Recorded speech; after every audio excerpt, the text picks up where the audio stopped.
Communiqué.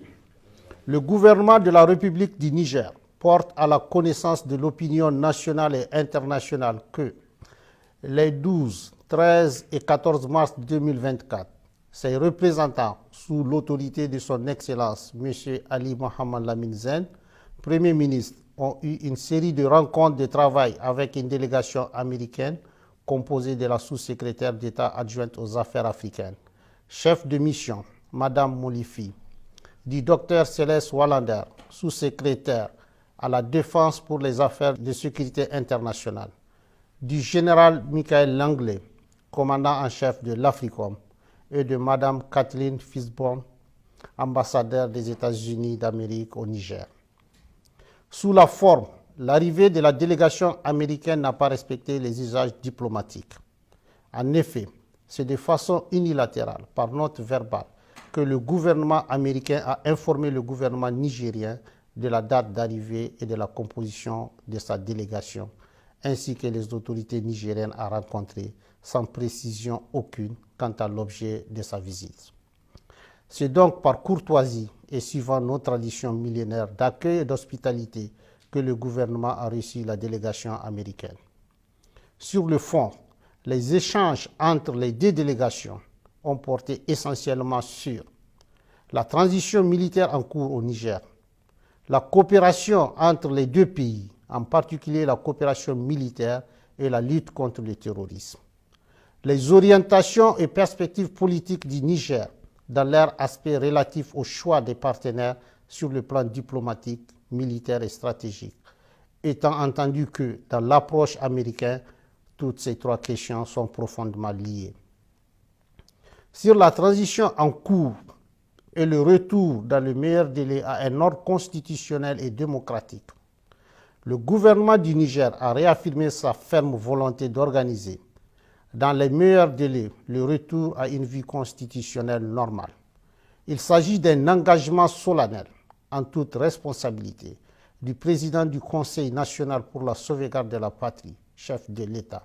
tel qu'exprimé dans son adresse à la nation du 19 août 2023. Sur le choix des partenaires diplomatiques, stratégiques et militaires, le gouvernement du Niger regrette la volonté de la délégation américaine de dénier au peuple nigérien souverain le droit de choisir ses partenaires et les types de partenariats à même de l'aider à lutter véritablement contre le terrorisme, alors même que les États-Unis d'Amérique ont décidé unilatéralement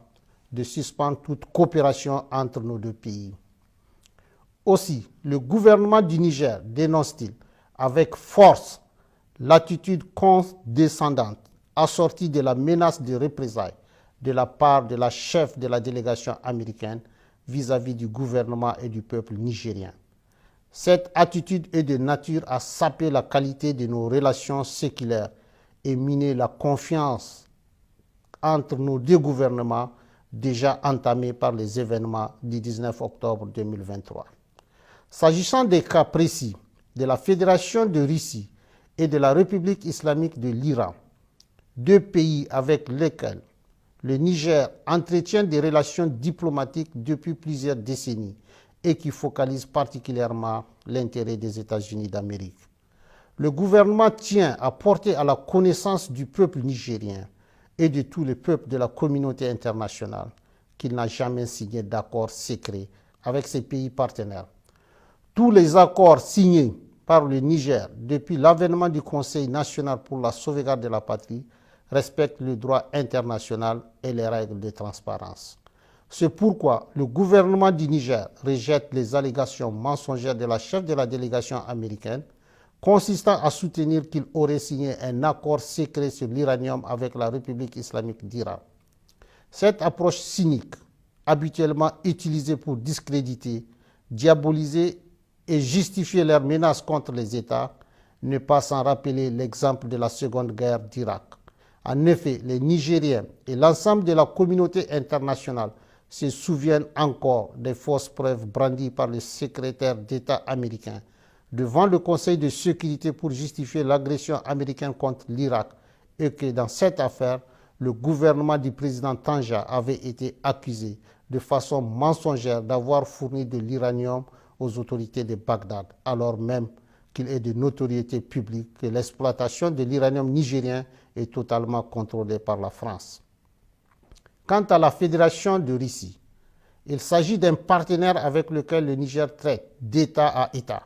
conformément aux accords de coopération militaire signés avec les gouvernements antérieurs pour acquérir le matériel militaire nécessaire à sa lutte contre le terrorisme qui a fait des milliers d'innocents victimes nigériens sous l'œil indifférent d'une bonne partie de la communauté internationale. Enfin, le Niger réaffirme son engagement solennel à coopérer dans la transparence et le respect de sa souveraineté avec tous les pays et peuples épris de paix et de justice, conformément aux règles du droit international. Sur la coopération entre les deux pays, en particulier la coopération militaire et la lutte contre le terrorisme, faut-il le rappeler, la présence américaine sur le territoire de la République du Niger est illégale et viole toutes les règles constitutionnelles et démocratiques qui voudraient que le peuple souverain, notamment à travers ses représentants élus, soit consulté pour l'installation d'une armée étrangère sur le territoire national.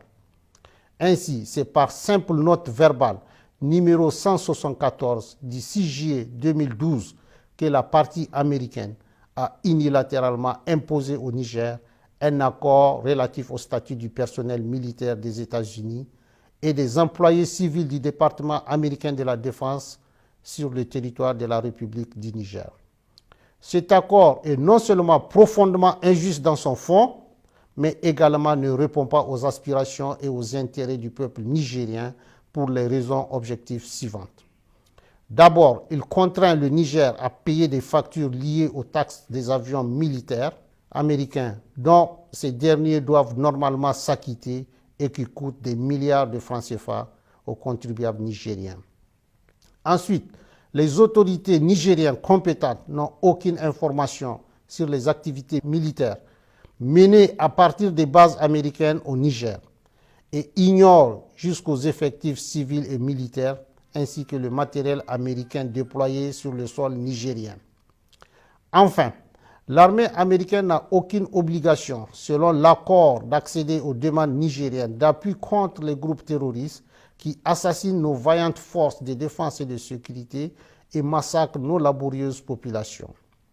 Aussi, depuis le 26 juillet 2023 et l'avènement du Conseil national pour la sauvegarde de la patrie, le gouvernement américain a décidé unilatéralement et brusquement de suspendre sa coopération militaire en violation de l'accord imposé au peuple nigérien en invoquant l'article 7008 du Consolidated Appropriation Act, sans pour autant aller au bout de sa logique qui voudrait qu'il retire ses militaires du territoire nigérien. Par ailleurs, depuis quelques semaines, le gouvernement nigérien a constaté des activités illégales de survol de son territoire par des aéronefs américains et qui sont de nature à s'interroger sur la sincérité de leur partenariat et la pertinence du maintien de l'accord de coopération militaire imposé par note verbale. Au vu de tout ce qui précède, le gouvernement du Niger,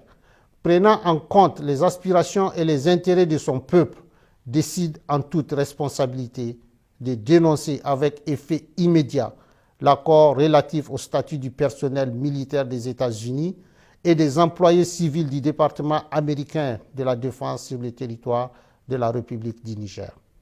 Une correspondance diplomatique sera adressée à la partie américaine à cet effet, fait à Niamey le 16 mars 2024.